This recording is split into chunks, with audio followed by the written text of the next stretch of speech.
Guys, nabasag ang itlog ni Dagit. Hindi ko alam kung may kumain o nabasag. Pagtingin ko kaninang umaga, wala, basag na, isa na lang natira. Ito yung basag oh. Parang may kumain eh. Butas yung itlog eh.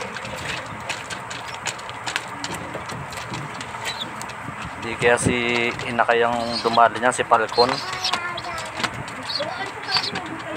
Ayan oh, basag.